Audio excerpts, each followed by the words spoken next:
Hi there. Ever wondered why, in a world with unprecedented comforts and conveniences, many people still seem unhappy? It's a puzzling thought, isn't it? This is what we call the happiness paradox, a conundrum that has become increasingly prevalent in our modern society.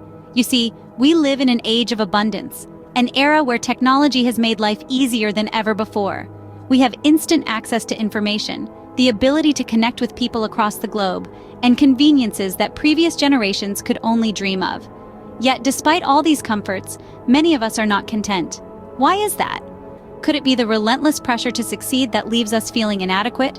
Or perhaps it's the impact of social media, where we're constantly bombarded with curated versions of other people's lives, making us feel as though ours don't measure up? Or could it be the relentless pace of modern life, leaving us no time to truly appreciate our blessings? This paradox, the juxtaposition of comfort and discontent, leads us to question, what truly makes us happy? To understand this better, let's delve into some startling statistics. A recent survey by the American Psychological Association revealed that nearly 2/3 of Americans report feeling significant stress, with a third saying their stress levels have increased over the past year. Moreover, the World Health Organization reveals that depression and anxiety disorders, key indicators of unhappiness, have surged by almost 50% in the last 2 decades. This has resulted in a massive increase in mental health issues, particularly among young adults. Studies conducted by the National Institute of Mental Health show that 1 in 5 young adults in America experiences mental health problems. That's 20% of our youth, grappling with feelings of unhappiness and dissatisfaction. But why is this the case? Why are so many people, especially our youth, unhappy? Well, research points to a multitude of factors, but one that stands out is the rise of social media and digital technology.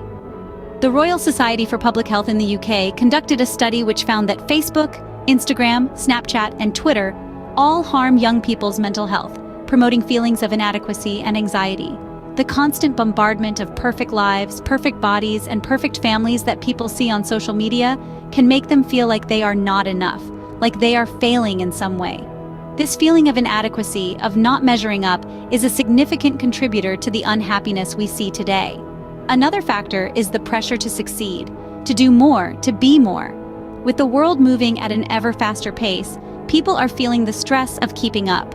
This constant pressure, this relentless race, is taking a toll on people's mental health and overall happiness. These numbers paint a bleak picture, revealing a society that is increasingly struggling with feelings of unhappiness and dissatisfaction. But it's not all doom and gloom. In our next scene, we will explore the pursuit of happiness and how we can navigate our way through these challenging times. So, how can we reverse this trend and find happiness in our lives? As we navigate these waters, there are several strategies we can adopt individually and collectively to increase our happiness quotient. First, the act of cultivating gratitude is a powerful one. It helps us appreciate the positive aspects of our lives, which are often overshadowed by our worries and complaints. Next, fostering authentic connections is key. In this era of digital communication, it's easy to feel isolated. We need to build and maintain genuine relationships, as they are the bedrock of happiness. Then there's reducing screen time. It's important to disconnect from the virtual world and immerse ourselves in the real one. Experience the beauty of nature, the joy of a good book, the thrill of physical activity. Lastly, let's prioritize mental health. It's as important as physical health and deserves the same attention and care. Each of us holds the key to our happiness, and it's time we start using it. To wrap up, let's summarize what we've discussed today. We started by looking at the happiness paradox, the puzzling phenomenon where, despite living in an age of unprecedented prosperity and technological advancement, many people are still unhappy. We then dove into the cold, hard facts and figures, revealing the shocking prevalence of unhappiness in our society today. It's a sobering reality that can't be ignored, but it's not all doom and gloom. We also explored the pursuit of happiness, sharing strategies and tips to help you find your joy. From prioritizing personal growth and connections to finding purpose and meaning in the everyday, there are many paths to happiness, and they're as unique as you are.